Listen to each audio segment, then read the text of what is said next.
Hi friends, sir Edmund Hillary అనే వ్యక్తి first time mount ఎవరెస్ట్ని ఎక్కిన ఇద్దరిలో ఒకడు. ఇంకో వ్యక్తి నేపాల్కు చెందిన టెన్జింగ్ నార్గే. మౌంట్ ఎవరెస్ట్ యొక్క హైట్ 8,848 మీటర్లు ఉంటుంది. ఈ ఎవరెస్ట్ పీక్ స్టేజ్లో ఎయిర్ డెన్సిటీ సీ లెవెల్లో కేవలం 35% మాత్రమే ఉంటుంది. అంటే భూమిపై మీకు ఒక్కసారి గాలి పీల్చుకుంటే ఎంత ఆక్సిజన్ అయితే అందుతుందో అంతే ఆక్సిజన్ అందడానికి ఎవరెస్ట్ పీక్ దగ్గర మీరు 3 సార్లు పీల్చుకోవాల్సి ఉంటుంది. ఇంత తక్కువ ఆక్సిజన్తో ఆ మంచు కొండల్ని ఎక్కడం అనేది ఖచ్చితంగా అంత సింపుల్ పని అయితే కాదు. హిల్లరీకి ఎవరెస్ట్ ఎక్కడంలో చాలాసార్లు ఫెయిల్ అయ్యి నిరాశ మాత్రమే మిగిలింది. అప్పుడు ఆయన చెప్పింది ఏంటంటే, I will come again and conquer you because as a mountain you can't grow but as a human I can. Fail అయిన ప్రతిసారి ఈ వాక్యాలతో హిల్లరీ తనను తాను మోటివేట్ చేసుకుంటూ ఉండేవాడు. ఇప్పుడు మీకే అర్థమై ఉంటుంది ఆయన స్పిరిట్ ఎలాంటిది అని. ప్రస్తుతం ఈ స్పిరిట్ని కొంతసేపటి వరకు ఇగ్నోర్ చేద్దాం. ఫ్రెండ్స్, ఇక్కడ మీకు చెప్పాల్సిన విషయం ఏమిటి అంటే, అబ్జర్వేషన్ ప్రకారం ఎవరెస్ట్ హైట్ ప్రతి సంవత్సరం 4 మీటర్ల వరకు పెరుగుతూ ఉంది. ఈ ఇంక్రీజింగ్ చాలా తక్కువ కాబట్టి క్లైంబర్స్కి దీంతో పెద్ద ప్రాబ్లం ఉండదు. కానీ ఎవరెస్ట్ కంటిన్యూస్గా ఇంక్రీజ్ అవ్వడం వల్ల ఎన్నో ప్రశ్నలు రైజ్ అవుతాయి. ఇది ఇంకా ఎప్పటికీ అలా పెరుగుతూనే ఉంటుందా, లేకపోతే దీని ఫార్మేషన్ స్టార్ట్ అయినప్పటి నుంచి ఇదే రేట్తో పెరుగుతుందా? నిజంగా మౌంట్ ఎవరెస్ట్ ఈ ప్రపంచంలోనే అతి ఎత్తైన ప్రదేశమా? సో ఫ్రెండ్స్, ఇలాంటి ఎన్నో ప్రశ్నలకి ఈ వీడియోలో సమాధానం తెలుసుకుందాం. అందుకని ఈ వీడియోని ఎక్కడా స్కిప్ చేయకుండా పూర్తిగా చూడండి. మరి ఇంకెందుకు ఆలస్యం, let us start our today's episode. Friends, mountains అనేవి సముద్రంలో కానీ భూమి మీద కానీ ఎక్కడ చూసినా కనిపిస్తాయి. కానీ జియాలజిస్టులు ఏవైతే 300 మీటర్ల కంటే ఎక్కువ ఎత్తుంటాయో వాటినే మౌంటైన్స్ అంటారు. కానీ ఇంత ఎత్తు అయిన పర్వతాలు అసలు ఎలా ఫామ్ అయ్యాయి? ఎందుకంటే మనుషులు కానీ జంతువులు కానీ లేదా ఏదైనా పెద్ద కంపెనీ కూడా ఇంత ఎక్కువ మట్టిని ఒకే చోట పోగు చేయలేవు. మరి ఇవి ఎలా ఫామ్ అయ్యాయి? ఫ్రెండ్స్, మౌంటైన్స్ ఫామ్ అవ్వడానికి కారణం మన భూమిలో ఉన్న టెక్టోనిక్ ప్లేట్స్ యొక్క మూవ్మెంట్. మన భూమికి టాప్ లేయర్ అయిన లిథోస్పియర్ పూర్తిగా కంబైన్ అవ్వకుండా డిఫరెంట్ పార్ట్స్గా తయారై ఉంది. వీటినే మనం ప్లేట్స్ అంటాం. వీటిలో 7 మేజర్ ప్లేట్స్ ఉన్నాయి మరియు 152 చిన్న ప్లేట్స్ ఉన్నాయి. ఎప్పుడైతే ఈ ప్లేట్స్ ఒకదాంతో ఒకటి ఢీకొంటాయో అప్పుడు వాటి మధ్య కంప్రెషన్ జరిగి నేలని పైకి నెడతాయి. దాదాపు 550 కోట్ల సంవత్సరాల ముందు హిమాలయాలు కూడా ఈ విధంగానే ఫామ్ అయ్యాయి. ఎలా అంటే ఇండియన్ మరియు యూరేషియన్ ప్లేట్స్ ఢీకొండంతో హిమాలయాస్ ఫామ్ అయ్యాయి. ఇక్కడ ఇంకో ఇంట్రెస్టింగ్ విషయం ఏంటి అంటే, హిమాలయాల్లో 14 ఎలాంటి మౌంటైన్స్ ఉన్నాయంటే వాటి ఎత్తు 8,000 మీటర్ల కంటే ఎక్కువే ఉంటుంది. ఎవరెస్ట్ తర్వాత సెకండ్ హైయెస్ట్ పీక్ యొక్క ఎత్తు 8,586 మీటర్లు ఉంటుంది. అంటే హిమాలయాస్లో 14 ఎలాంటి మౌంటైన్స్ ఉన్నాయంటే మౌంట్ ఎవరెస్ట్ కంటే కేవలం 1 కిలోమీటర్ ఎత్తు మాత్రమే తక్కువ. ఇప్పటి వరకు ఎవరెస్ట్ అంటే అతి ఎత్తైన పర్వతం అని మనందరికీ తెలుసు. కానీ ఇక్కడ మీకు చెప్పాల్సిన విషయం ఏమిటి అంటే, ఎర్త్ యొక్క టాలెస్ట్ మౌంటైన్ పసిఫిక్ ఓషన్లో ఉన్న మౌనా కీ. దీని ఎత్తు బేస్ నుంచి 10,203 మీటర్లు ఉంటుంది. ఫ్రమ్ సీ లెవెల్ నుంచి చూస్తే అత్యంత ఎత్తైన ప్రదేశం మౌంట్ ఎవరెస్ట్నే. కానీ బేస్ నుంచి ఎత్తుని కొలిస్తే మాత్రం మౌనా కీ ప్రపంచంలోనే అతిపెద్ద మౌంటైన్ అవుతుంది. ఇప్పుడు మీ అందరికీ వచ్చే డౌట్ ఏంటి అంటే, ప్రజలు మౌంట్ ఎవరెస్ట్ని అయితే ఎక్కుతూ ఉంటారు, కానీ మౌనా కీని మాత్రం ఎందుకు ఎక్కరు? వెల్, దీనికి జవాబు ఏంటంటే, దీని యొక్క మ్యాక్సిమం పార్ట్ సముద్రం లోపల ఉంది. సీ లెవెల్ పైన కేవలం 4,205 మీటర్ల మాత్రమే ఉంది. మౌంటైన్స్ ఎప్పుడు కూడా కేవలం ప్లేట్స్ ఢీకొనడం వల్ల మాత్రమే తయారవ్వవు. ఎర్త్ కోర్ నుంచి వైట్ అండ్ రాక్ రూపంలో వచ్చిన లావా భూమి బయటకు వచ్చి ఒక ప్లేస్లో ఫ్రీజ్ అయిపోతుంది. అలా కొన్ని వేల సంవత్సరాల తర్వాత ఒక మౌంటైన్ లా ఫామ్ అవుతుంది. అయితే ఇలా తయారయ్యే మౌంటైన్స్ కూడా 2 రకాలుంటాయి. ఒకటి సిండర్ కోన్. ఇవి ఎలా ఫామ్ అవుతాయి అంటే, భూమి లోపల బ్లాస్ట్ జరిగి లావా బయటకొచ్చి పైనుంచి కిందకి పడి ఆ లావా అంతా పేరుకుపోయి మౌంటైన్స్ లా ఫామ్ అవుతుంది. జనరల్గా వీటి హైట్ అంత ఎక్కువగా ఏమీ ఉండదు.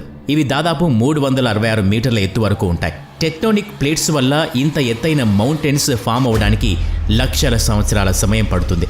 అదే లావాతో తయారైన మౌంటైన్స్ కేవలం 1 నెలలోనే ఈ హైట్ని రీచ్ అవ్వగలవు. 2 షీల్డ్ వోల్కనోస్.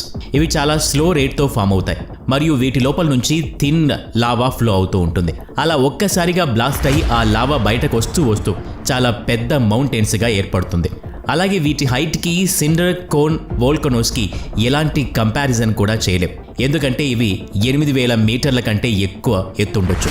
మన సోలార్ సిస్టంలోని అతి ఎత్తు అయిన మౌంటైన్ మార్స్ పైన ఉంది. దీని పేరు ఒలింపస్ మౌంటైన్. దీని హైట్ దాదాపు 21 కిలోమీటర్లు. ఇది ఒక వాల్కనిక్ మౌంటైన్. మీరెప్పుడైనా ఇది ఆలోచించారా? అదేంటంటే అసలు పర్వతాలు ఎంతవరకు ఎత్తుండొచ్చు? అంటే ఇవి ఎందుకు అసలు ఒక టైం వచ్చాక హైట్ పెరగడం ఆగిపోతాయి? ఒకవేళ అలా జరగకపోతే రూరల్ మౌంటైన్స్ హిమాలయాస్ కంటే దాదాపు 10 రెట్లు పాతవైనప్పటికీ 1895 మీటర్లు వచ్చాక పెరగడం ఆగిపోతాయి. వీటి హైట్ పెరగకపోవడానికి అసలైన కారణం ఏంటి అంటే గ్రావిటీ. ఎలా అయితే మౌంటైన్స్ భూమి నుంచి పెరుగుతూ ఉంటాయో అదే విధంగా వాటి బరువు కూడా పెరుగుతూ ఉంటుంది. అలా ఒకానొక టైంలో టెక్టోనిక్ ప్లేట్స్ని పైకి నెట్టే ఫోర్స్ అలాగే గ్రావిటీ ద్వారా ఉండే ఫోర్స్ ఈక్వల్ అయిపోతాయి. అలాంటప్పుడు పర్వతాల యొక్క గ్రోత్ ఆగిపోతుంది. ఆ తర్వాత వీటి హైట్ పెరగదు, కానీ విడ్త్ మాత్రం పెరుగుతూ ఉంటుంది. పర్వతాలు హైట్ ఆగిపోవడానికి ఇంకో కారణం గ్లేషియర్స్. ఎప్పుడైతే మౌంటైన్స్ ఒక సర్టెన్ లిమిట్ వరకు పెరుగుతాయో అంత హైట్లో టెంపరేచర్ తక్కువగా ఉండటం వల్ల అక్కడున్న మాయిశ్చర్ ఎయిర్ పర్వతాన్ని ఢీకొట్టిన తర్వాత మంచులా మారిపోతుంది. అలా ఆ పర్వతం మంచుతో కప్పబడి తడిచి ఎరోజన్ వల్ల నెమ్మదిగా విరిగిపోతూ ఉంటుంది. ఇదంతా కూడా వేడిగా ఉన్న క్లైమేట్ వల్ల జరుగుతుంది. అదే చల్లగా ఉన్న క్లైమేట్లో అయితే ఈ ఎరోజన్ ఇంకా ఎక్కువ జరుగుతుంది. ఎందుకంటే కోల్డర్ క్లైమేట్లో పర్వతాలపైన ఎంత ఎక్కువ మంచు పేరుకుంటుంది అంటే ఆ మంచు యొక్క వెయిట్కే పర్వతాలు హైట్ తగ్గడం మొదలవుతుంది. అలా ఆ మంచు పర్వతంలో అన్ని భాగాలకు చేరి స్టోన్స్ యొక్క స్ట్రెంగ్త్ని తగ్గించేస్తాయి. అలా పర్వతం మొత్తం చిన్న ముక్కలుగా విరిగి కిందకి పడిపోతూ ఉంటుంది. అలా ఈ ప్రాసెస్ వేగంగా మరియు కంటిన్యూస్గా జరుగుతూనే ఉంటుంది. అదే వేడి క్లైమేట్లో అయితే ఈ ప్రాసెస్ చాలా స్లోగా జరుగుతుంది. కానీ కోల్డర్ క్లైమేట్లో ఈ ప్రాసెస్ స్పీడ్గా జరగడం వల్ల ఇక్కడి పర్వతాలు ఎప్పటికీ 1.5 కిలోమీటర్ల కంటే ఎక్కువ హైట్ పెరగవు. అయితే పర్వతాలు పెరగకపోవడానికి మూడవ రీజన్ ఏంటంటే వీటి పక్కనే ఉండే రివర్స్. ఈ రివర్స్ మౌంటైన్ రాక్స్ని నెమ్మదిగా వాటితో పాటు తీసుకుపోతాయి. అలా ఒకానొక టైంలో ఇది ఎంత ఎక్కువగా జరుగుతుంది అంటే మౌంటైన్స్ వాటి హైట్ని సపోర్ట్ చేయలేకపోతాయి. అలా ఈ మౌంటైన్ లేయర్స్ కిందకి స్లైడ్ అయిపోతూ ఉంటుంది. ఎలా అంటే కోల్డ్ క్లైమేట్లో మౌంటైన్స్ పైన ఉన్న మంచు వల్ల వాటి కింద లేయర్ పగిలి కిందకు వచ్చేస్తుంది. ఇందువల్ల మౌంటైన్స్ వాటి పైభాగానికి సపోర్ట్ ఇవ్వలేవు. సేమ్ ఇదే విధంగా నదుల వల్ల కూడా పర్వతాల కింది భాగం చాలా వీక్గా మారి తన పైనున్న వెయిట్ని బేర్ చేయలేక కిందికి జారిపోతాయి. అయితే మౌంటైన్స్ యొక్క హైట్ని మెయింటైన్ చేయడానికి ఎర్త్కి చాలా మెకానిజం ఉంది. కానీ కొంత సమయం వరకు ఇలాంటి వాటిని ఇగ్నోర్ చేద్దాం. ఇప్పుడు సపోజ్ మౌంటైన్స్ హైట్ అన్లిమిటెడ్గా పెరిగిపోతుంది అనుకుందాం. అప్పుడు ఏమవుతుంది? మొదటగా ఎవరైతే పర్వతాలని అధిరోహిస్తారో వాళ్ళకి మౌంట్ ఎవరెస్ట్ కంటే ఎక్కువ టార్గెట్ వచ్చేస్తుంది. ప్లేన్స్ తిరగడానికి చాలా రూట్లు తగ్గిపోతాయి. ఒకవేళ మీరు ఈ విధంగా ఆలోచిస్తే చాలా తక్కువగా ఆలోచించినట్లే. ఎందుకంటే పర్వతాల హైట్ ఈ విధంగా గాని పెరిగిపోతే దానివల్ల ఎర్త్ రొటేషన్ పైన కూడా ప్రభావం పడుతుంది. ఒకవేళ ఇదే గాని జరిగితే ప్రస్తుతం ఎర్త్ ఉన్న ఆర్బిట్లోంచి బయటకు వచ్చేస్తుంది. అలా ఒక్కసారిగానే భూమి తన ఆర్బిట్ నుంచి బయటకు వచ్చేస్తే అప్పుడేం జరుగుతుంది అని మీరు ఊహించను కూడా లేరు. ఎర్త్ రొటేషన్లో డిస్టర్బెన్సెస్ వల్ల మన డే అండ్ నైట్ టైమింగ్స్ మారిపోతాయి. యూనిఫామ్ రొటేషన్ వల్ల భూమికి చంద్రుడికి మధ్య ఉన్న బ్యాలెన్స్డ్ ఫోర్స్ అన్బ్యాలెన్స్డ్ అయిపోతుంది. దీనివల్ల చంద్రుడు తన ఆర్బిట్ నుంచి బయటకు వచ్చి భూమిని ఢీకొట్టే ఛాన్స్ కూడా ఉంటుంది. అలా స్పేస్లో ఒక నార్మల్ ఆస్ట్రాయిడ్లా అటు ఇటు తిరుగుతూ ఉంటుంది. ఎప్పటి వరకు అయితే వేరే ప్లానెట్ని కానీ లేదా ఏదైనా స్పేస్ ఆబ్జెక్ట్ను కానీ ఢీకొట్టినంత వరకు స్పేస్లో తిరుగుతూ ఉంటుంది. కానీ మీకు ఇప్పుడు ఇలా అనిపించవచ్చు, టెక్టోనిక్ ప్లేట్స్ ఢీకొంటూనే ఉన్నాయి, అందువల్ల మౌంటైన్స్ ఫామ్ అవుతూ ఉన్నాయి. అయితే వీటి వల్ల ఉపయోగం ఏంటి అని.